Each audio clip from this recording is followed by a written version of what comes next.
Alors aujourd'hui, nous allons parler de budget. Pour parler de budget, nous allons voir deux petites vidéos qui vont nous permettre d'aborder différents points. Tout d'abord, les différents types de revenus. Ensuite, à quoi sert un budget, quelle est son utilité. De plus, nous verrons quelles sont les différentes catégories de dépenses. Et enfin, nous verrons la différence entre désir et besoin. Alors, première petite vidéo qui va nous parler des différents types de revenus. Je vous laisse la visionner maintenant. Bienvenue dans cette vidéo des b.a.-ba de l'économie sur la chaîne Draw My Economy. Aujourd'hui, nous allons parler des revenus du travail et du capital. Les revenus du travail regroupent l'ensemble des revenus qu'une personne obtient par sa force de travail. Ce sont majoritairement des revenus salariés, parce que les salariés représentent 80% de la population active. Mais les revenus gagnés dans le cadre de l'exercice des professions libérales ou artistiques, comme une partie des revenus gagnés par des entrepreneurs travaillant dans leur propre entreprise, sont considérés aussi comme des revenus du travail. Pour en savoir plus sur le salaire différé et les cotisations sociales, vous pouvez aller voir ma vidéo sur les bulletins de salaire.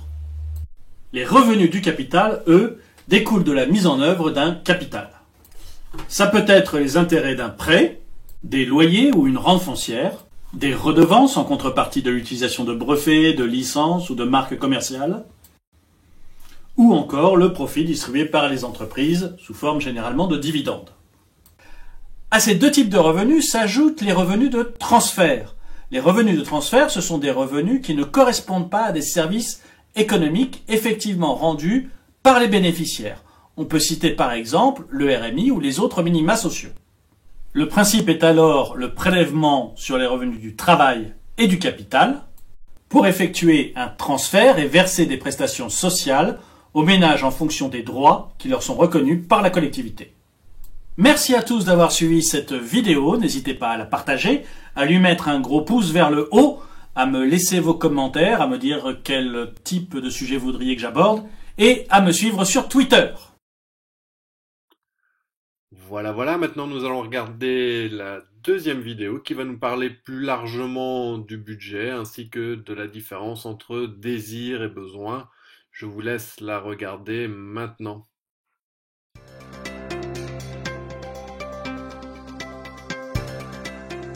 Comment gérer ses dépenses et faire un budget?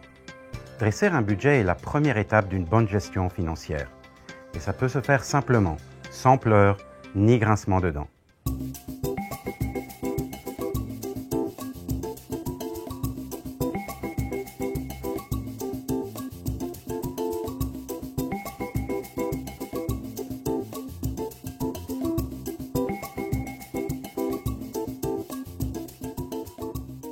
Vous vous demandez peut-être pourquoi est-ce si important de bien gérer son argent?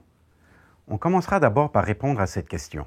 Ensuite, on verra comment faire un budget, puis on parlera des différences entre les désirs et les besoins, et on terminera par des conseils sur les façons de réduire ses dépenses.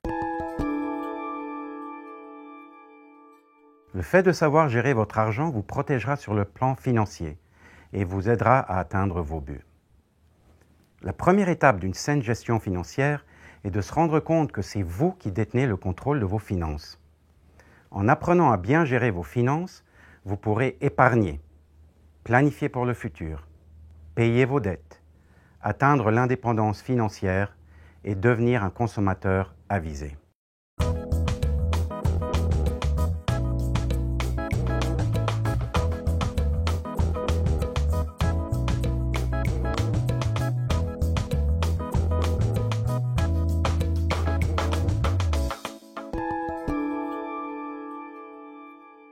Le mot budget vous fait dresser le poil sur les bras?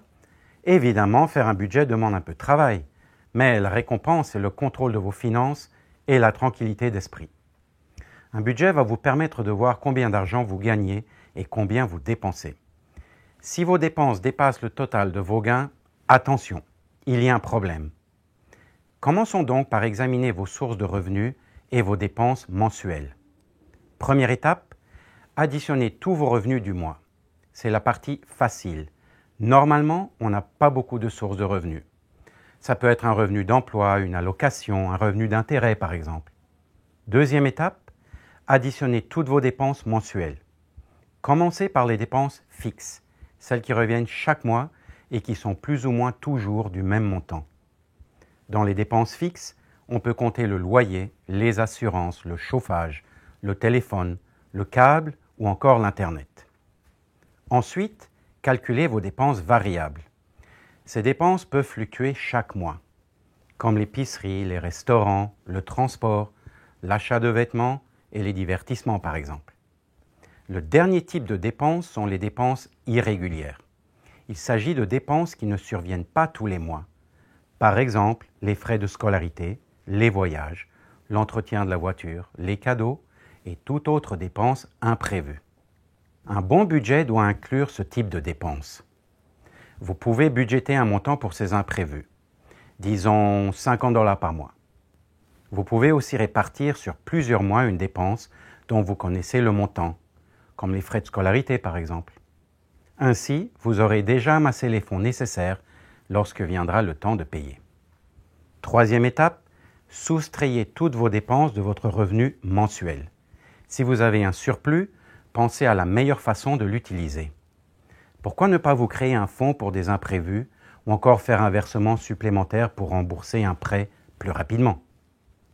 Si vous avez souvent des petits surplus, ajoutez une catégorie épargne à votre budget. Épargner un peu d'argent chaque mois est une bonne habitude à prendre. Si vos dépenses dépassent vos revenus, vous avez un déficit et vous devrez couper dans les dépenses non essentielles.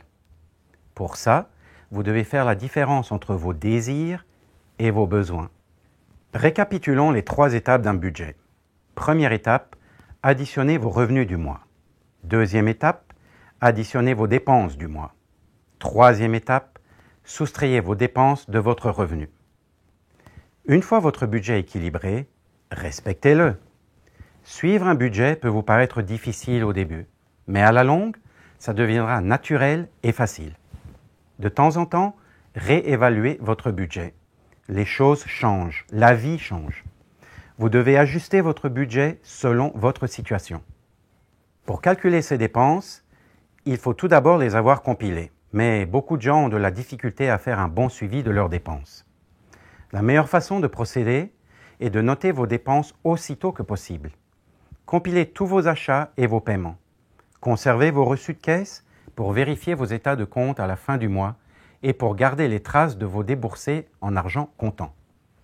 Une fois que vous aurez identifié vos dépenses, ce sera facile de voir où va votre argent et de modifier vos habitudes de consommation si nécessaire.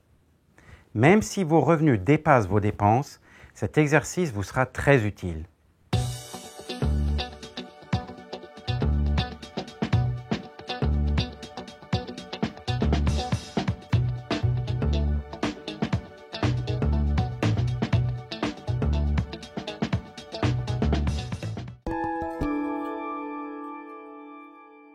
Connaître la différence entre un désir et un besoin est une bonne façon de réduire ses dépenses.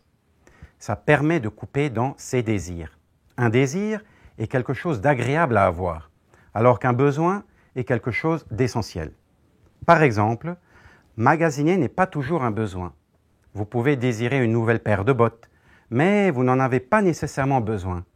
Bien sûr, s'habiller est un besoin, mais un besoin que vous pouvez combler de façon plus économique.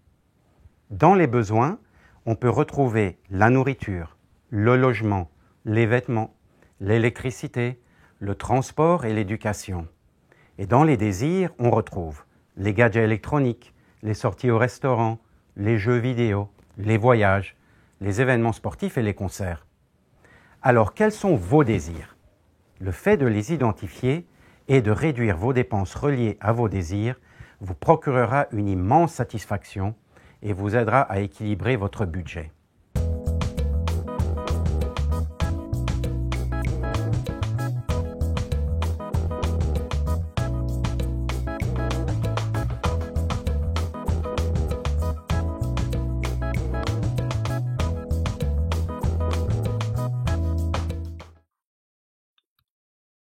Voilà, j'espère que le budget n'a plus de secret pour vous.